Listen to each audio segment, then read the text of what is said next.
जब पांडव वनवास में थे तो एक दिन द्रौपदी ने भीम से कहा, मैंने सुना है इस जंगल के अंदर कहीं सौगंधिका नाम का एक दुर्लभ और अद्वितीय फूल खिलता है जिसकी महक और सुंदरता बेमिसाल है। क्या तुम मुझे वो फूल लाकर दे सकते हो? भीम, जो अपनी ताकत और साहस के लिए जाने जाते थे, तुरंत उस फूल की खोज में निकल पड़े। लेकिन जैसे जैसे वो जंगल के अंदर गहराई में बढ़ते, जंगल और भी घना और रहस्यमयी होता चला जाता। कभी किसी जंगली जानवर की गुर्राहट तो कभी पेड़ों की सरसराहट उनकी इस यात्रा को और भी खौफनाक बना देती। मगर भीम को कोई फर्क नहीं पड़ रहा था, क्योंकि उन्हें अपनी ताकत और साहस पर पूरा भरोसा था। कुछ दूरी तय करने के बाद उन्हें फूलों की हल्की सी सुगंध भी आने लगी। इस सुगंध ने उनका उत्साह और बढ़ा दिया और वो और तेजी से सुगंध की दिशा की ओर बढ़ने लगे। लेकिन जैसे ही वे आगे बढ़े, उन्हें एक गहरी गुफा दिखाई दी। उस गुफा में से अचानक एक विशाल काय राक्षस प्रकट हो गया और वो गरजता हुआ भीम से बोला, तुम कौन हो और इस गुफा के पास कैसे आए? भीम ने अपने आने का उद्देश्य बताया तो वह राक्षस बोला, इस फूल की रक्षा करना मेरा कर्तव्य है। अगर तुम इसे लेना चाहते हो तो पहले तुम्हें मुझसे लड़ना होगा। भीम मुस्कुराए और उन्होंने राक्षस की ये चुनौती स्वीकार कर ली। इसके बाद दोनों के बीच भयंकर युद्ध हुआ और भीम ने राक्षस को पराजित कर दिया। राक्षस ने हाथ जोड़कर भीम से क्षमा मांगी और कहा, तुमने अपनी बहादुरी से मुझे हरा दिया। अब ये फूल तुम्हारा है। लेकिन भीम जैसे ही गुफा के अंदर गए और उन्होंने सुगंधिका फूल तोड़ा तो उन्हें एक गहरी बात का एहसास हुआ।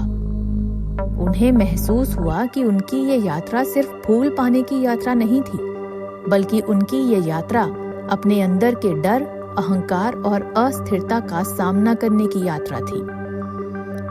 उन्होंने जाना कि बाहरी दुनिया की चुनौतियां तो सिर्फ हमारा आंतरिक विकास करने के लिए ही आती हैं।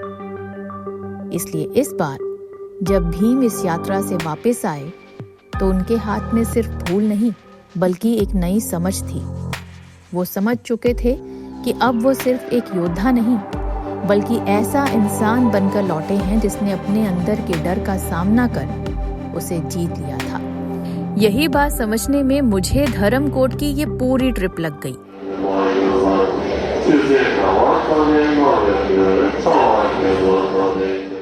जब मैं पिछली बार मैक्लोडगंज के दलाई लामा टेम्पल गई थी तो वहाँ बहुत शांत माहौल था।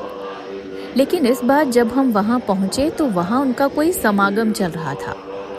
इस वजह से वहाँ भीड़ तो बहुत थी, लेकिन इस भीड़ में भी शांति का अनुभव खोया नहीं था। मैंने पहली बार बौद्ध धर्म की प्रार्थना सभा का आनंद लिया। ये मेरे लिए एक दुर्लभ नजारा था।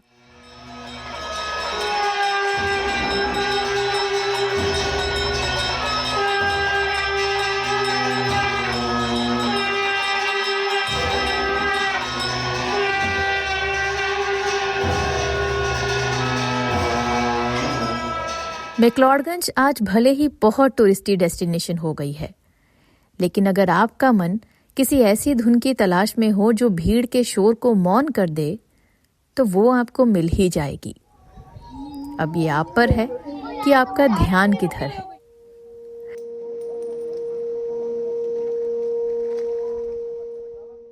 मैक्लोडगंज की इसी मार्केट में मुझे चाय की वो दुकान भी मिल गई जिनके बागानों में जाकर चाय का आनंद लेने का मेरा प्लान था, मगर वो इस कारण कैंसिल करना पड़ गया क्योंकि मैडम ज्यादा ट्रैवल नहीं कर सकती। हाँ, पैदल पहाड़ जितने मर्जी चढ़वा लो। यहाँ चाय की टेस्टिंग कर मैंने घर वालों के लिए कुछ पैकेट्स खरीद भी लिए। एक बात है, इस चाय में पहाड़ों की महक बिल्कुल वैसी ही थी जैसी हमने उस सीक्रेट वाटरफॉल के रास्ते पर महसूस की थी, जहां जाने के लिए हम गल्लू देवी टेम्पल से निकल तो पड़े थे, मगर दोपहर के 3:30 बजे। हाँ जी, इसीलिए मेरी सबसे बड़ी टेंशन तो ये थी कि हम गलत टाइम पर निकले हैं। इस टाइम पर तो लोग वापस आना शुरू कर देते हैं, और ऐसा था भी। हमें इक्का दुक्का लोग वापस आते तो फिर भी दिख गए, लेकिन जाने वाला हमारे सिवा मुझे कोई और नजर नहीं आ रहा था, ना आगे ना पीछे।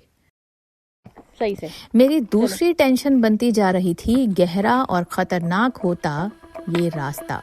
शूज लाने चाहिए थे, पहले पता होता है इतनी ट्रैकिंग करनी हमने। मुझे तो इस साइड नहीं चाहिए, फिर मेरे को नहीं लगता में से मैं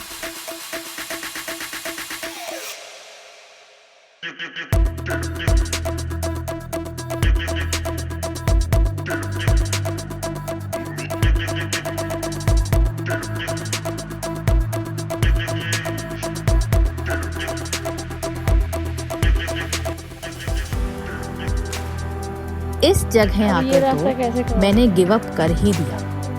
पैर फिसलता तो सीधा खाई थी। सोच लिया कि अब तो वापस ही जाना है पक्का। लेकिन तभी ये मैडम बोली, हे कृष्ण जगन्नाथ प्रेमानंद, हमारी मदद करो, हमारी मदद करो। इतने में अचानक पीछे से एक हाथ आया और इसका हाथ थाम उसे ये भयानक रास्ता पार करवाने लगा। मैंने पीछे मुड़कर देखा तो 2 लोग और थे। बिना कोई मदद मांगे वो मेरी मदद करने लगे थे, जैसे वो आए ही हमें ये रास्ता पार करवाने और हमारी मंजिल तक लेके जाने के लिए हो। आगे का पूरा रास्ता वो हमारे साथ रहे, एक ऐसे साथी की तरह जो अपना ही हो। मैं ही रह रहकर अनजान लोगों के साथ होने से डर रही थी, मगर वो हर बार अपने व्यवहार से मुझे सुरक्षित महसूस करवा देते। उनके साथ वो मुश्किल सफर इतना आसान हो गया कि वापसी पर मुझे लगने लगा कि मैं तो फालतू में ही डर रही थी। ये रास्ता इतना भी मुश्किल नहीं था। अब पीछे मुड़कर देखती हूँ तो सोचती हूँ कि लंबे रास्ते तक हमारे पीछे कोई नहीं था। जैसे ही मैंने वापस जाने का फैसला किया, 3 लोग एकदम कहां से आ गए। अगर वो ना आते तो क्या मैं प्रकृति का ये सुंदर नजारा देखने से चूक जाती? क्या मुझे वो फूल नहीं मिलते? कौन थे वो लोग? स्वयं ब्रह्मा विष्णु महेश, या उनके भेजे कोई दूत, या फिर उस ऊर्जा का हम जैसा ही कोई हिस्सा जो हम सबको एक साथ जोड़ती है। कहते हैं कि हम सभी एक ही परमपिता की संतानें हैं, यानी एक ही ऊर्जा का हिस्सा जो एक ही यात्रा पर निकली है, वापस उसी ऊर्जा में समा जाने की यात्रा पर। बस कोई थोड़ा आगे निकल आया है और कोई थोड़ा पीछे रह गया है, और कोई अभी नीचे ही घूम रहा है। लेकिन अगर उस ऊर्जा में समाने का आनंद लेना है तो सांसारिक बाधाओं को तो पार करना ही होगा। और अगर एक बार हिम्मत करके आपने उसकी ओर कदम बढ़ा लिए तो वो आपकी मदद के लिए खुद किसी को भेज ही देंगे, उन लोगों को जो खुद अपनी यात्रा पर निकले हैं। मेरी ये आध्यात्मिक यात्रा तो अभी शुरू ही हुई है।